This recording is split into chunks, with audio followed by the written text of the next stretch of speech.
Hi guys, in this video what I'm going to talk about is the morality of the narcissist and how that might differ from sort of neurotypical's idea of morality or a moral code. So how do we define morality? Well, we define it as like a system of values, sort of the principles of conduct. It's really the core of your character, your core values.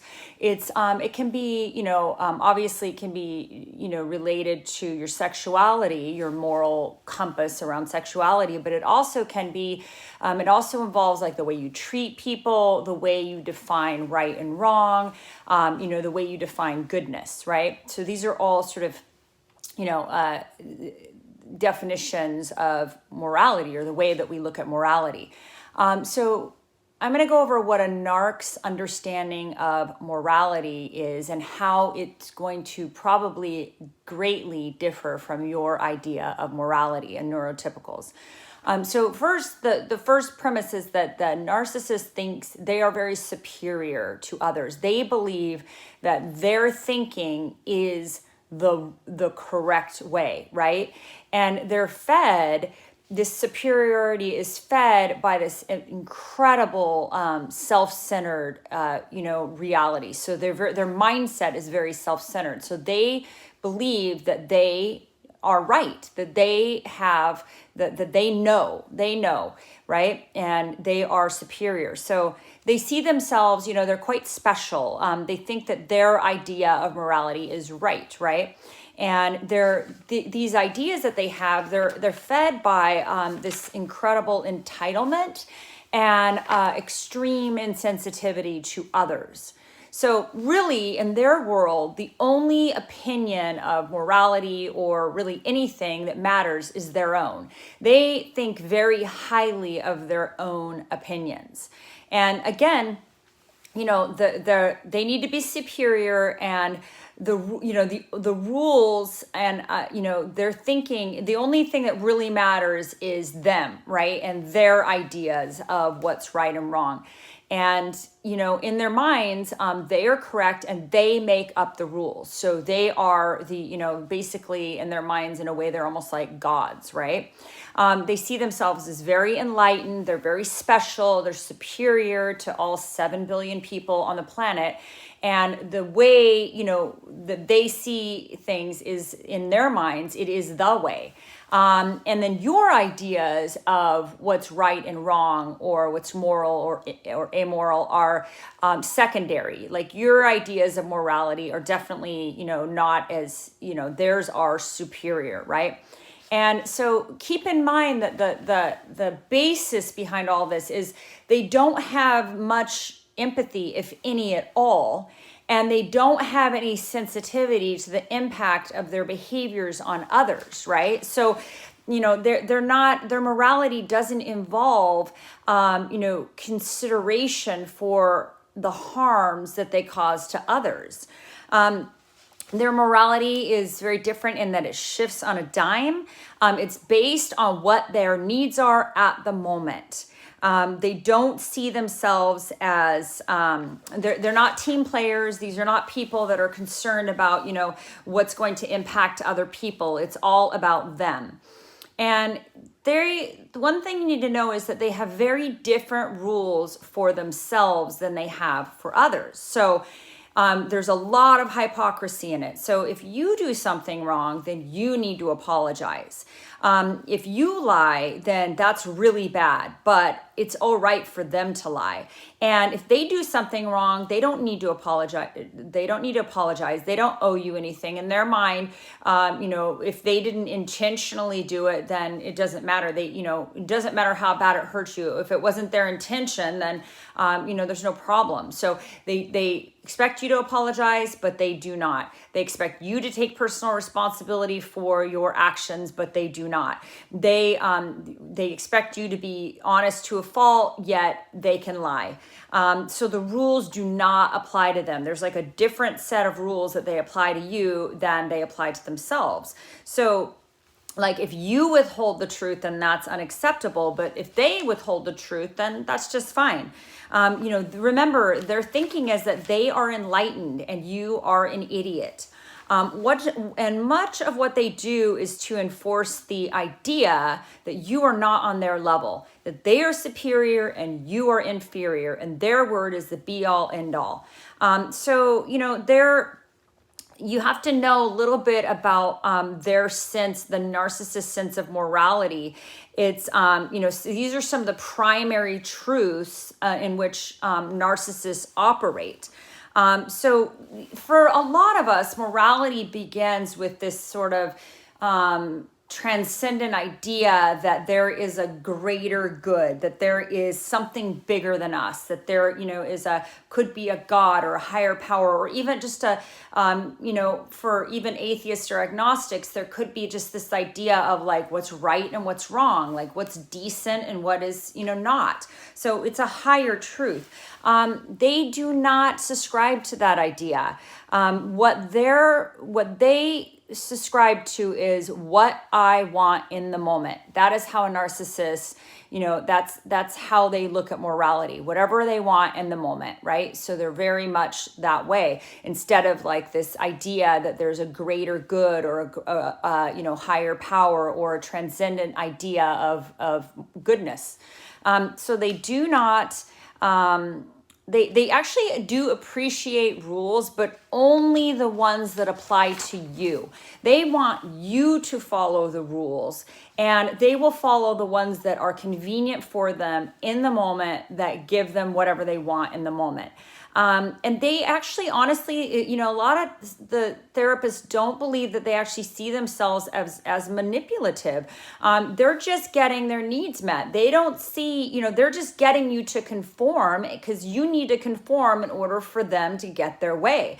So they don't see it manipulative that they use withholding, gaslighting, stonewalling, lying. All of this is, obviously we know it's highly manipulative, but they don't see it that way. They just need you to conform, and they'll do whatever they need to do to get you to conform. We know it's manipulative, but they don't see it that way. And they're just trying to achieve conformity. They just need you to do what they want you to do. And they're going to get you to do that in whatever way they can, whether it's coercion, withholding, passive aggressiveness, whatever method that works best on you. And remember, even though they pretend, especially the coverts, to be good listeners, they are awful listeners. They completely tune other people out. The only thing that they're going to listen for in the beginning of the love bombing is information so that they can use it to later manipulate you, but they don't really give a crap what your inner life is or what your feelings are. And if you have the audacity to call them out on their inconsistencies and their hypocrisy, then they absolutely will not hear you. They just completely dismiss or disregard anything you say. They do not take any personal responsibility. Let's see. So they are very concerned when they suffer, and they consider it a moral breakdown on your part if you caused them any sort of suffering.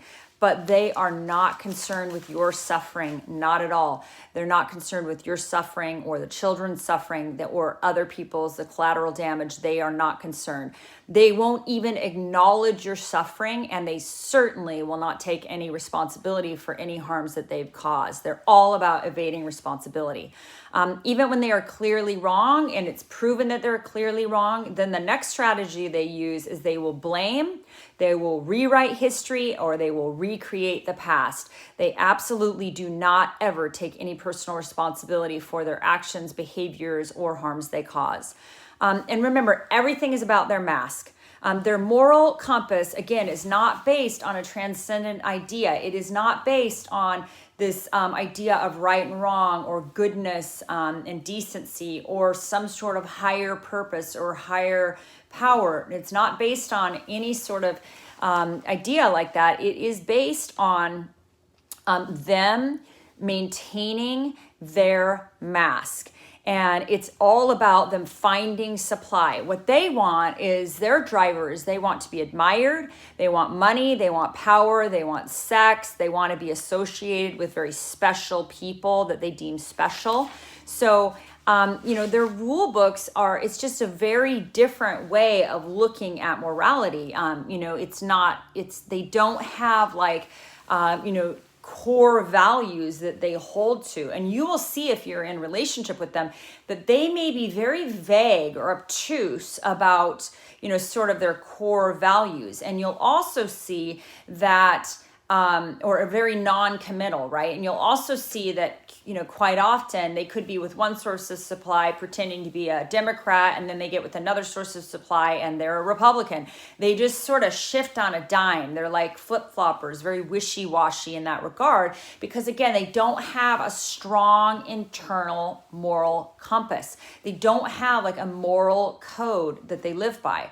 So for that reason, it is vitally important that you do not let a narcissist dictate for you you don't let them write your book. That's why it's so important for you to get really clearly to find out what your moral code is and what you believe to be right and wrong. And, usually if you're neurotypical, I bet it's going to be based on some sort of transcendent idea of goodness and decency and right and wrong. You're probably not a moral relativist. Almost all narcissists are moral relativists, or they're nihilists in that way that, they may even say, it's a personal example. Mine actually said to me, there is no right or wrong. We make that up as we go along. And I was like, oh my gosh, that was a paraphrase, but I was like, oh my gosh, that's what pedophiles use to justify what they do. And I was like, how is it that after 10 years of knowing you, I just found out that you're a moral relativist? I just found out that you're a nihilist. It was really shocking to me because this person had always sort of gone along with, I have a moral code. It's based on a higher power. It's based on an idea of what's goodness and decency and kindness and, egalitarianism. And, he sort of went along with that, not disagreeing with that. And then all of a sudden, after a decade, I find out this person is like totally a moral relativist, which was just mind-boggling to me. But so do not let them write your moral code. You get clear on what your idea, what your characters, what your core values are, what you believe in, reciprocity, kindness, decency, service, love, honesty, integrity. Get clean and clear on your own, integrity. And so that don't be wavered by this person that doesn't have any integrity. They flip on a dime. It's just their whole moral code is based on what they want in the moment and what's going to satisfy that, and how can they keep up the mask and get, validation, flattery, approval, money, sex. Like that is the currency that they operate in. They do not operate in the deeper, sort of finer, higher level currencies. They just don't. These people are very surface. They're very shallow. They are very, there's a mask that they wear, and underneath that, who even knows what the heck they are. So I hope this helps you guys, but that's a little bit idea when you're trying to deal with a narcissist. Your moral code is going to be very different. They just don't see it in the same way that neurotypicals do. So hope this is helpful. Have a good day. Bye-bye.